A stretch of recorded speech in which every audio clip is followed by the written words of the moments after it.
So we are here just to visit a little bit about Module 5 assignment. I'm here to answer any questions you may have and then to go over a quick example.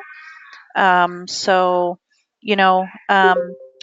let's just start it out by hopefully everybody can see my screen, and you'll see that I'm on Module 5 assignment, the Holistic Nutritional Assessment.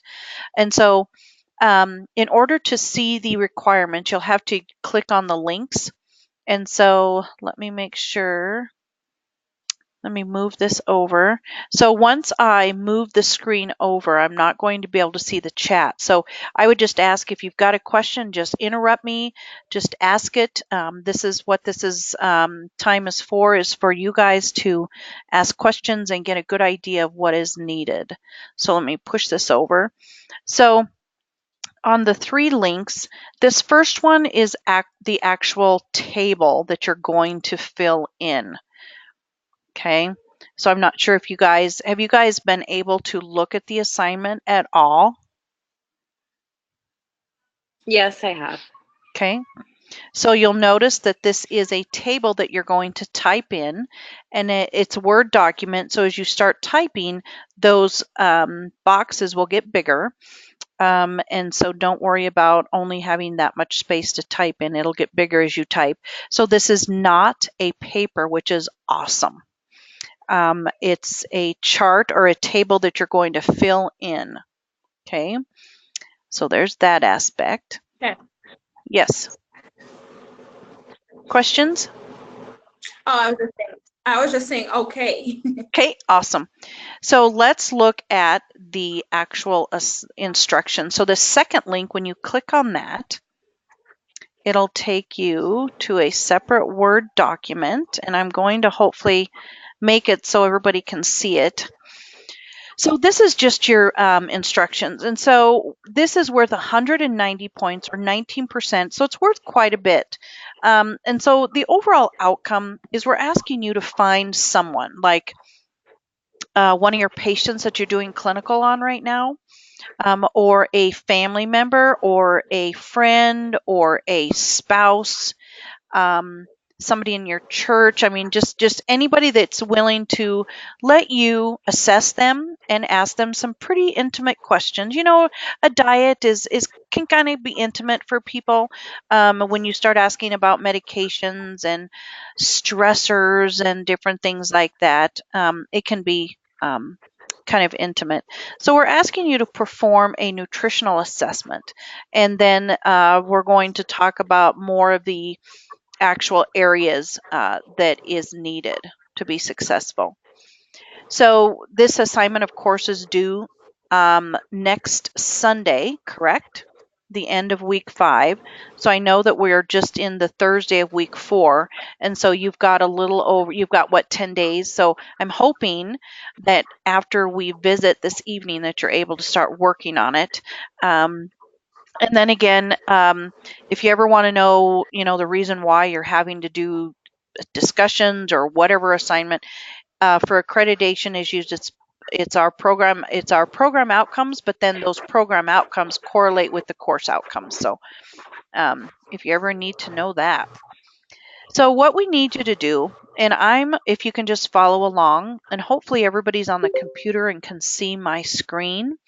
If you're on the phone, I would ask that you maybe come back and watch the video so you can actually see the visual that goes along with it. So those of you who are just joining us, if you have a question anytime along the way, please interrupt me. I get to talking and then I just tend to not give breaks. I just keep talking. So let me know if you have any questions. Just feel free to interrupt me. We're all here for the same outcome. So what we're going to have you do is choose an individual to assess. So hopefully you've kind of gotten an idea of who you might want to assess. Try to find somebody who has some medications on board, or somebody that has a disease process going on. And I'm not saying like a major disease process, but just something. So you can really get a good idea of how to fill this table out and get some great information. So of course, I've already told you before that this is a table that you're going to fill out. And then you're going to perform the nutritional history. And then you're going to perform a physical assessment. So you're going to have to, you know, visit with the patient. You're going to have to touch the patient. And then along the way, if your patient has any lab work that you can bring into that's awesome, but they don't necessarily have to have any lab work.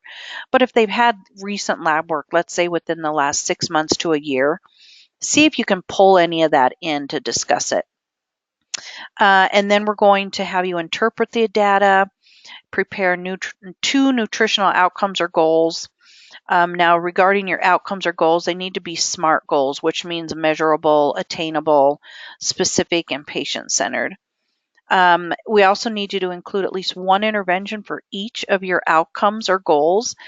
Now, knowing in nursing, whenever we have a patient outcome or a patient goal, it takes us, 5 or 6 different interventions to complete that one goal. So if I'm only having you do one, but knowing that there's probably quite a few more. So why don't we add those? Just add more depth to your assignment.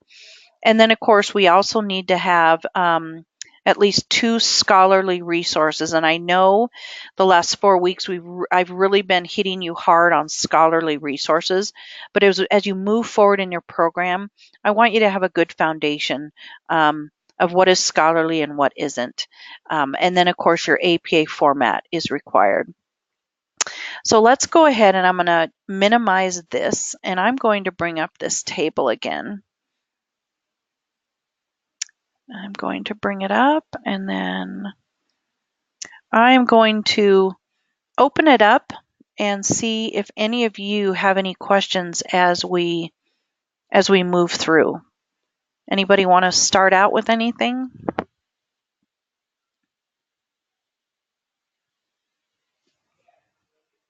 Do we need to include any like in-text citations or just have a resource? Awesome, Paige. So I appreciate Paige asking. So let's start here with the age and growth and development stage. So let's say you've got a 39-year-old male. You'd write 39-year-old male and then whatever growth and development stage they're in according to how would you find out what stage of development they're in? Erickson's stage of growth and development. You can find that within your textbook, but then you can also find it throughout other resources. So you're going to put that here. And then the interpretation data. So this is the area I really, really, really want you to focus on. This area is the most important. This is where you will be evaluated on your critical thinking. This is where you bring in your resources. This is where you bring in your lecture. This is where you bring in your theory. So I can effectively evaluate you on what you have found. And so over here under assessment findings, you're going to write 39-year-old male, the stage of growth and development that he is in. And then over here, what does that mean to you as a nurse?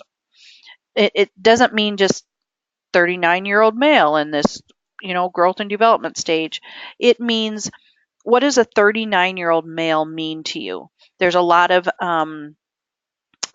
I don't want to say risk factors, but as we age, especially male and especially female, there's different things we need to be worried about. And then the growth and development stage. So let me bring up an example. I have 2 different examples. Let's just bring up this one here so you can see what I'm talking about. Let me make this full. All right. So if you can see here, this is a 32-year-old. Stage of growth and development would be intimacy versus isolation. So over here, what does that mean? Patient appears to be in the middle of the intimacy versus isolation stage of life. She has been very successful in creating and maintaining a meaningful relationship and has built a lovely family as a result. Now this page is an example of the in-text citation. McLeod, 2008. The interpretation area is where you will cite your scholarly references. And I'm not saying it has to be in every single area, but again, if you're gaining information, you have to be able to cite it, right? Because a lot of us just don't have that information at the top of our head. And so this would be a in-text citation. Next, we want to talk about their height, their weight, their BMI, and any recent weight changes. So you can see here there's a lot of great assessment data. 5'5", 130 pounds, BMI of 21.6, has lost about 5 pounds in the last month. Well, what does this mean to you? How do you interpret it? Well, again, they have brought in a scholarly citation. According to the CDC, a BMI of 21.6 is considered normal and healthy. This is great as it helps to protect from weight-related illnesses that are associated with being overweight and obese. Okay? This tells me that you're bringing in resources, that you're critically thinking, that you're not just looking at the data and saying, okay, it means they're 5'5" things. And I say that, and I'm not just being so nonchalant about it, but sometimes I wish that I could present you with a really good example and a really poor example, because the poor examples is where they have left the interpretation area blank, or they've just given me one line. I can't really do much with that. I have to be able to effectively evaluate, okay? Then as you move on down, they've got some medications. What does it mean for the patient to be on these medications? Physical signs and symptoms of malnutrition. You've got your assessment data here, and then here's your interpretation, another reference, okay? And then as you move on down, allergies, supplements, patient concerns about food and nutrition. And then let's look at alcohol consumption. She's never drank alcohol. So then you're like, well, how could I interpret that? What would I say if she's never drank alcohol? Well, this student wrote, this is a healthy choice. While this particular choice is related to her religion, it benefits her in many ways. Alcohol is very damaging to your liver. So let's look at the other example specifically for that area. Let me see what this student wrote. No alcohol consumption, but the student did not leave the interpretation area blank. They wrote, this is particularly due to her age, but even still, patient has no plans to ever drink alcohol, which will help her in her future. Okay. If they did drink alcohol, what would be the outcome of that? Okay. So this again is another example. 13-year-old identity versus role confusion. Again, they use this McLeod resource, which I would recommend using for stages of growth and development. So according to Erik Erikson's stage, this patient is in the beginning of the identity versus role confusion stage in her life, and then they talk about what that means, okay? And then you just move on down. You fill it in the best that you can. I do not want any blanks left in the interpretation area. Even if, let's say allergies, even though this one says food dye, let's say no known allergies. Well, how would you interpret that? Can somebody tell me what could you write in that interpretive section to get points? Anybody? If someone didn't have an allergy, then you could still say, if they had this allergy, then it would mean this. Perfect. Absolutely perfect, Charlie. I appreciate that. Yep. And you could choose one main allergy to go over. That tells me that you're thinking, because when you think about your clinicals and you prep for your patient, you have prepped throughout the night. You've gotten, the doctor's orders, you've gotten the history report, you've gotten medications they're on, everything. And then you come in the morning and you get report, or afternoon, or whenever your clinicals are, and you get report, and you kind of get these thoughts going in your head before you even see your patient. Think about that. Pretend that this is your report sheet and say, well, it says on the MAR that there's no known allergies, but I know that if they have an allergy to, let's say, penicillin, or they have an allergy to peanuts, they're in the hospital. What could that mean if they have an allergy to peanuts and they have multiple visitors, things like that? So think about how you could prepare effectively if you were to walk in and look at your patient. Your patient may just be in with something minimal, but you still have to be prepared for the worst. if that makes sense. And so this interpretation area is so very, very important. I can't stress enough how you fill this area out. Okay. So then let's move down to nutritional outcome or goal. So this student says patient wants to cut out the majority of processed sugars from her diet. Perfect. How are we going to do that? Patient is going to choose fruit and vegetables over fruit snacks or chips. Patient and mother are going to shop together to make healthy snacks available, and they will prepare fruit and vegetables in small containers for easy access so the patient doesn't have the excuse that it's too hard. So perfect. Okay. Next one would be patient wants to, at a minimum, maintain her current BMI or possibly lower it without going on an extreme diet. Well, how are we going to do that? Well, patient's going to keep a food diary. And just, her and her mother are going to prepare several easily accessed meals together, blah, blah, blah. Okay. And then references down here would be your references. Make sure that they are in APA format. So this McLeod is a really good one regarding Erik Erikson's stage of psychosocial development. And then here is your textbook. And then again, this student used the CDC. Okay. Now, if we were to look at this student's, again, they use the CDC. They use their Lippincott advisor for anorexia. And then they use the McLeod, again, for Erik Erikson's stage. So as you look through both of these, they're very different. But not so different. You see everything is written appropriately. If you're going through and you've done your table and you're like, okay, so maybe I should edit this and look through it before I submit it. If you have somebody else look at it and they might have a question, probably I would have that same question. So it's always good to have somebody else read through your work just to say, well, I'm not sure what you mean here. Can you clarify that? Because then you go in and you clarify that. Okay. So any questions so far? How are we doing?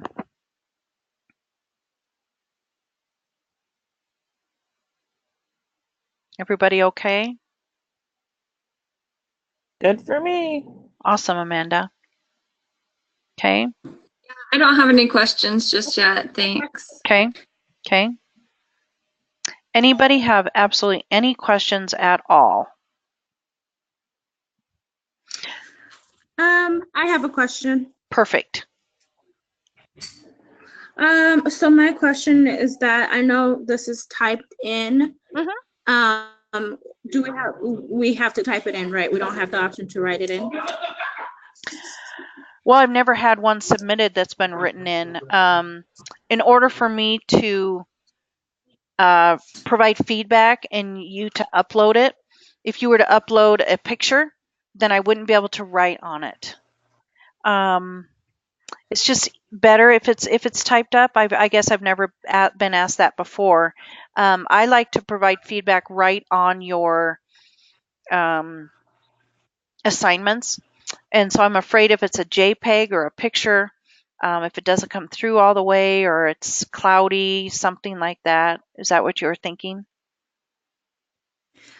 Yeah, I just like to write stuff. Sure, sure. Well, you can fill it in that way and then just bring it back and just type it. Because you're going to have just like a rough That's draft. actually a better idea. Yeah. Because when I'm interviewing somebody, and that was my question, is when I'm interviewing, I'm going to have to write it down. Yeah, and then you are. Yeah. So you're going to have a really, really rough draft of handwritten notes, but then you're going to put them together and say, okay, well, what am I going to say here? What am I going to say here? And then how am I going to cite that? It's always better if you can type out your citations and your references, because then I would assume that you would have them in a file. So, whenever we're doing a discussion question or an assignment and we have a resource that we're using, I always tell students, make a file and download those articles, because as you progress in your nursing career, maybe into your master's even, and some of you into your doctorate programs, it's always good to have those on file, so you're not spending hours and hours trying to find that one that you read back in October and I don't remember where I got it and things like that. Yeah. Okay. All right. That answers my question. Thank you. Okay. So let's minimize these, and I want to go back to the actual assignment. So you'll go into your modules. I hope you know at this stage of the game where you're going to go in, but you click on modules, and then you scroll down to week 5. Here's your checklist, lectures, discussions. Here is your assessment. You're going to click on that, bring up these links. Now this is the actual table, so you're going to want to click on it and then save it so you can type in it. And then here is the actual instructions and the grading rubric. And then this here is just some questions that will help you. If you're thinking, oh my gosh, I'm just not sure what to ask. Well, go ahead and look at these questions and see if they help you. You can ask these questions to kind of break the ice with your patient. Okay. So I'm going to get out of that. I'm going to click into the actual assignment again because I want to bring up the grading rubric. I'm hoping everybody can see this. Let me bring it down here a little bit more. All right, so let's look at the grading rubric.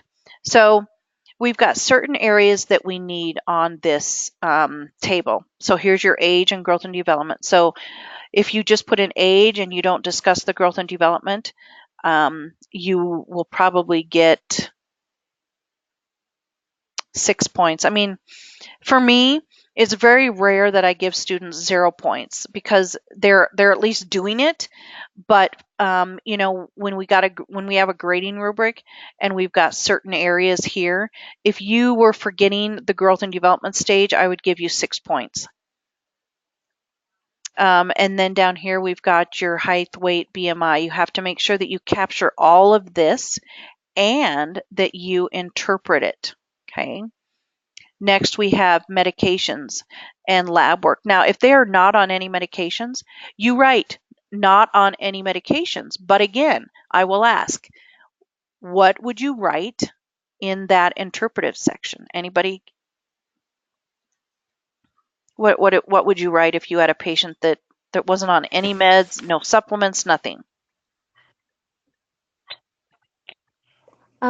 I would probably, based off their diet, if I felt they didn't have enough iron in their diet, Sure. I would probably recommend like iron supplements, or Awesome. if their BMI was not in a good range, I would recommend something for like perfect. meds that they need to take if their BMI was could lead to comorbidities. Yeah, absolutely perfect. And then maybe you would cite something in there regarding, this is why I think this patient needs iron, something like that. So that's great. So, I mean, I hone in on that because I've taught this for quite a while, and I do get students who turn in this assignment where there's nothing in that interpretive section, and I can't effectively grade you, if there's, because I need to know what's going on in your head. And if you are trying to say something and there's very little words there to explain it, I can't read into your mind. So put down as much as you want. I don't think there's any time that there's ever too much data. So I would just ask you, just think of it as the lay person who's grading this that has no medical knowledge, and provide as much detail as possible. More detail, the better. I tell my students less white space. Then they would say, well, I would just write big. Well, okay, but there has to be some type of evaluation there. Okay. So then you can look through the grading rubric. Here's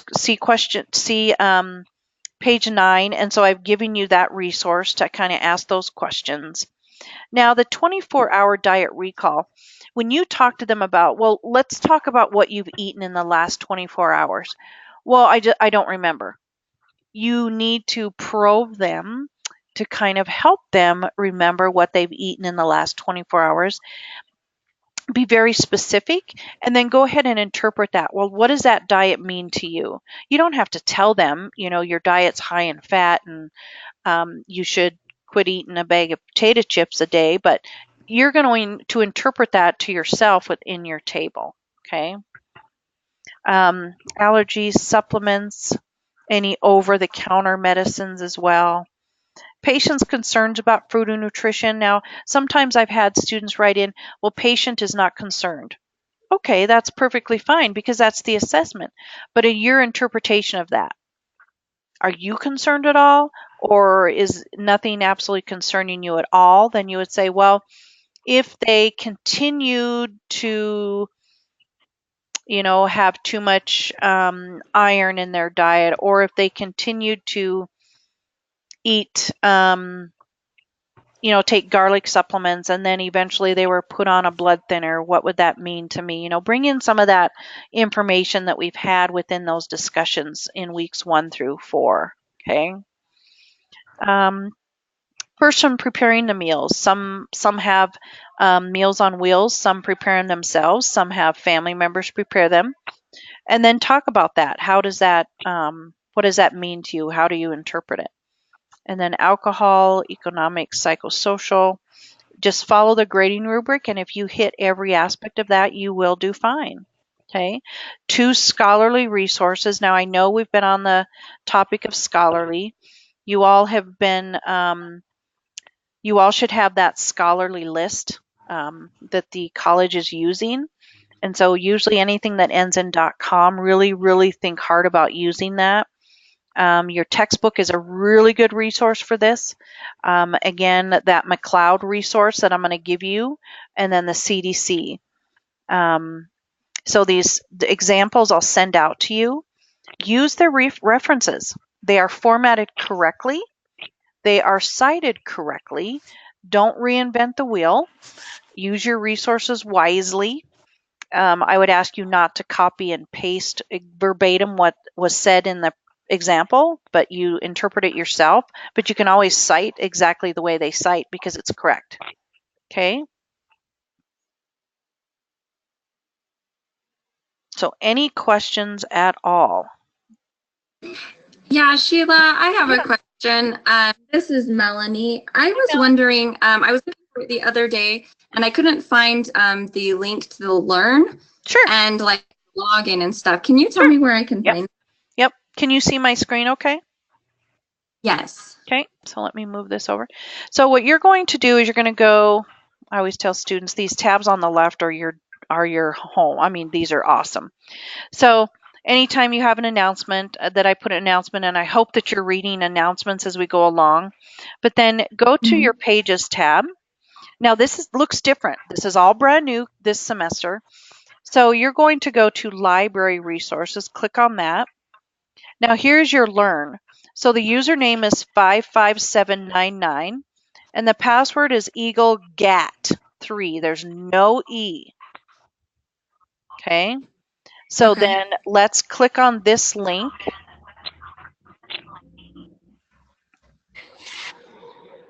Do we always have to go this route to get there? I can't seem to save it as a bookmark. It's always on your Pages tab. Just always go to your Pages tab and click under Library. Is that what you mean? Or you enter Canvas, you enter the library through Canvas. Okay, I just wanted to save it like as a bookmark or whatever so that I could get there quicker without having to go back through Canvas every single time. I know. Well, and I think it's because of the way that it is propertied. I hope that makes sense, but they pay for these resources, so it has to be within a evaluative area so they can make sure that we're using it appropriately. You know what I mean? Most libraries within a university are within their learning management system, either Blackboard, Canvas, something. Okay. So I hate to tell you to always go through Canvas, but then it can be evaluated, and then if the link is not working, then Canvas people can fix it. Okay. So if we were going to click on the LIRN, this is what it looks like. So you put in your username and the password. The first time you do it, it'll save it. So next time you come in, you don't have to re-put everything in. So we're going to log in. And this looks different too. So what I do is I always go into health and medical. So there's alphabet view, there's subject view, vendor view. Now I'm going to go to subject view because I'm going to go to health and medical. The one I like is ProQuest because it does my citations for me, or my references. So I'm going to go into ProQuest, and I'm just going to show you here how to do this real quick. So let's give me some key terms. I mean, not like, you know, if you put in nursing, you're going to get like a lot. If you put in obesity, you're going to get a lot. So let's give me a term that I could put in, or some keywords. Anybody?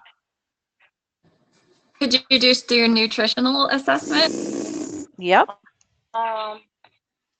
If I can spell.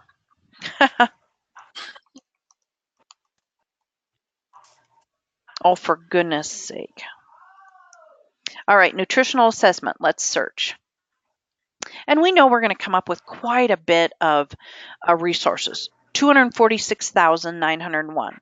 So what do you do then? You're overwhelmed at this point and you're like, this is ridiculous. Well, let's go over here to the left-hand side and click the box, full text, give it a second to refresh.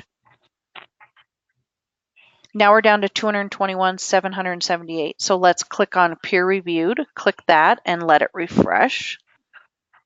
Now we're down to 134,778. Let's go down under source type. You have scholarly journals. Let's click on that because magazines are not scholarly. Trade journals, even though they're within the LIRN, they are not scholarly. So now we have everything that we're going to look at is scholarly, and you can tell because of this graduation cap icon. That tells you it's scholarly. Okay. So I'm going to do some more filters though, because I want to know that I am within that 5-year mark for scholarly. So this is an area that I have to do twice. And so you're going to bring this little gray icon, you're going to slide it to the right as far as you can go, and then click update and give it just a minute to refresh. You have to be patient.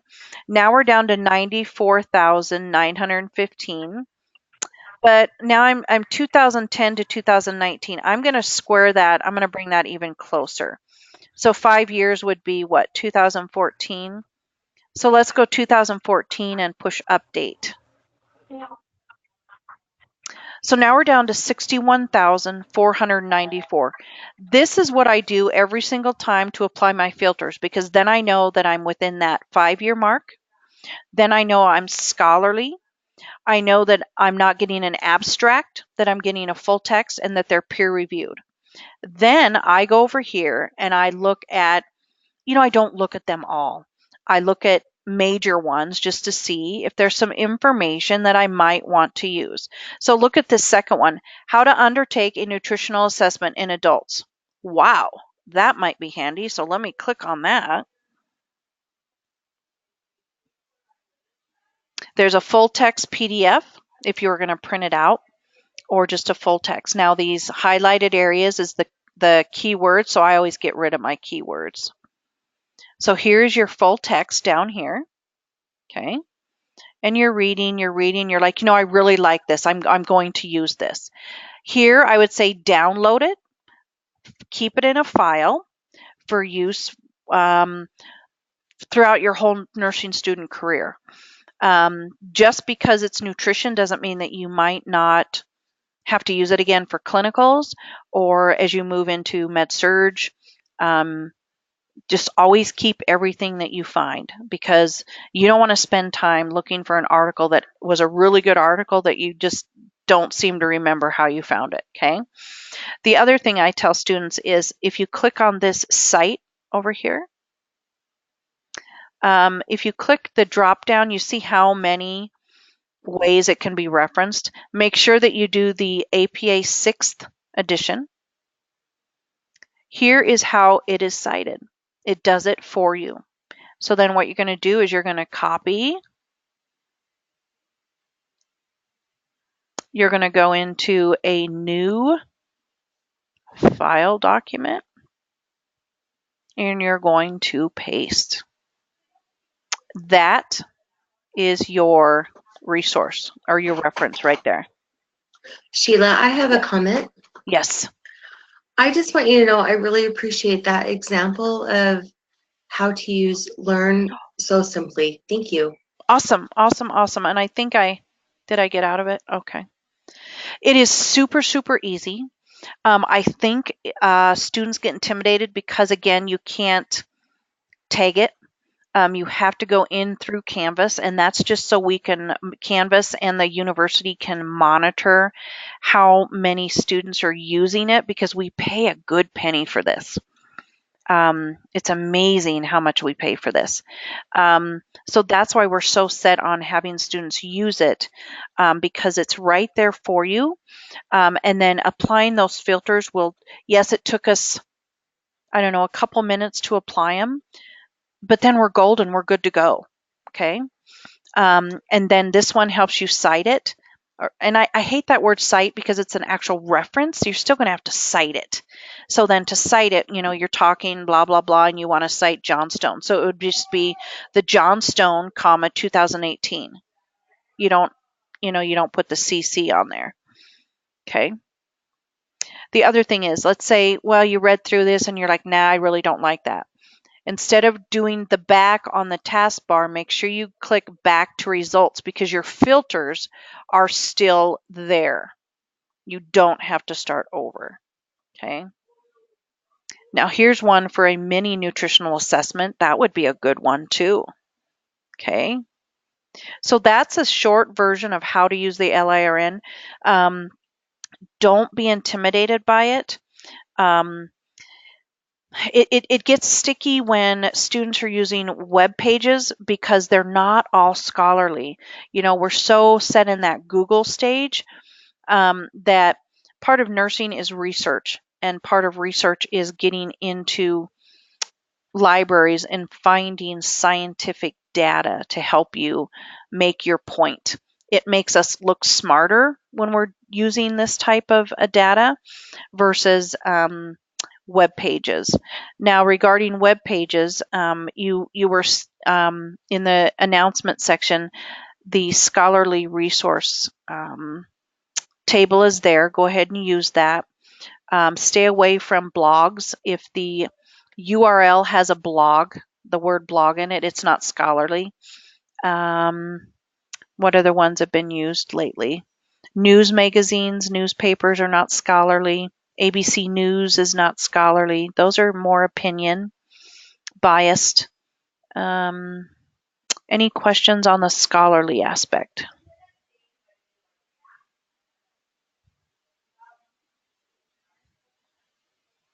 Okay.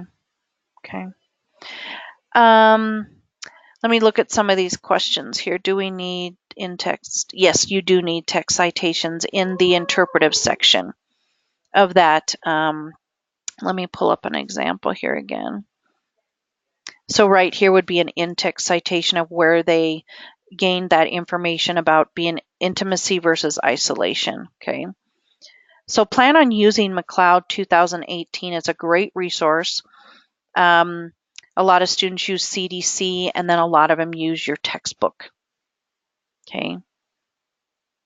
Any questions before we wrap up? I want to make sure if the wheels are going in your head, if you have questions about absolutely anything, let's visit about it.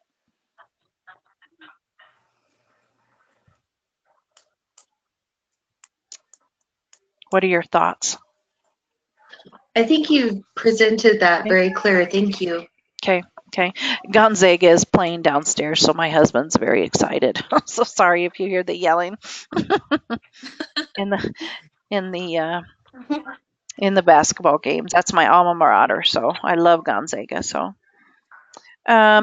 what we'll do is this has been recorded. So if you start writing and you're like, oh, I think we talked about that, please watch the video. The link there'll be a link shortly that I'll put in the announcement section. Go ahead and click on that. Listen, view. If you see a classmate struggling, say, you know what? Don't struggle. There's really no reason to struggle. Take a big deep breath.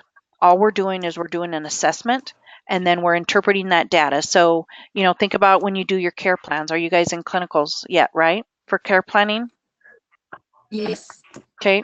So think about this as a care plan. It's just filling in a table. There's no paper, no running head, no title page, thank goodness. It's just making sure that you cite in the interpretive section, and then make sure that you capture all of the data. The biggest thing is your interpretive section, and then your goals. How are you going to accomplish those goals? And then your references. You need at least 2 scholarly. A lot of students will have 3 or more. Okay, so I will send these examples out directly when we're done. So you will see those come to your email through Canvas. And then as you start to prepare, if you have any questions, please text me, email me. Texting works really well. I mean, raising 3 boys, I've learned that I need to be responding directly. If I don't respond, then it's like, hey. So unless it's, 3 or 4 in the morning, but sometimes I'm up then too. As your grading goes, you'll notice that I have odd hours. So, okay. So please help your classmates. Thank you, Sheila, for taking the time. You're very, very welcome. And I appreciate you guys taking the time out of your week, which I know is very, very busy. Feel free to let your classmates know that this link is available. Help guide them if you see them struggling. Let them know it. You know what? It's okay. All we're doing is we're doing an assessment, and then we have to interpret it what we find. Okay. So I look forward to reading your holistic nutritional assessments. And like I said, if you have any questions, reach out. There's no reason for you to be struggling. There's no reason, not whatsoever. Okay. I want to know what's going on and if I can help in any way.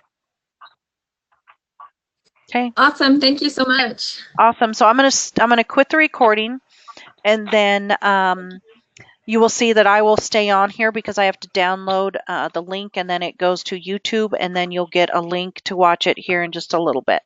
Okay. So happy Easter, everybody, coming up soon. Take care, and let me know if you have any questions. Okay. Okay, thank you. Okay, Thank you, Sheila. everybody. Okay, Happy bye-bye. Easter. You too, bye-bye. Bye.